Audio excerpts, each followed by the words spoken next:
I don't know if anyone will believe this story, but what happened to me in 2019 still has no explanation. At the time, I was 24 years old and working night shifts as a security guard. One weekend, my older sister and her husband had to travel out of town for a wedding, so they asked me to watch their 2-year-old daughter, Emma. Their house was located in a remote area surrounded by woods, far from most neighbors.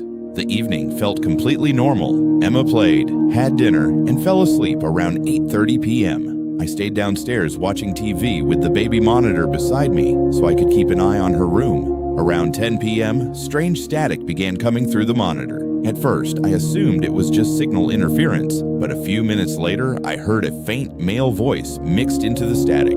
I couldn't understand what it was saying. When I turned up the volume, the sound disappeared. Then, around 11 p.m., the voice returned, and this time I heard the words clearly, "She's awake." I immediately looked at the monitor, but Emma was still asleep.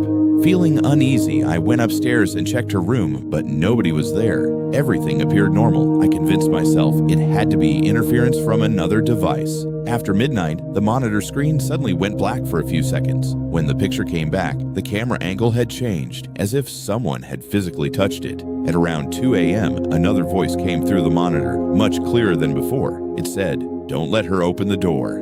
At that exact moment, I looked at the screen and saw Emma standing in her crib staring at the bedroom door. I ran upstairs immediately. As I approached the room, I could hear her talking to someone. When I entered, she was completely alone. I asked who she had been speaking to. She pointed toward the corner of the room and said, "The man said you're late." A chill ran through my entire body. I carried her downstairs and kept her with me for the rest of the night. The next day, my sister returned and I told her everything. Later, when my brother-in-law searched the attic above Emma's room, he found a folding chair, empty water bottles, and cigarette butts hidden behind insulation. It looked like someone had been secretly living up there for a long time. The police never found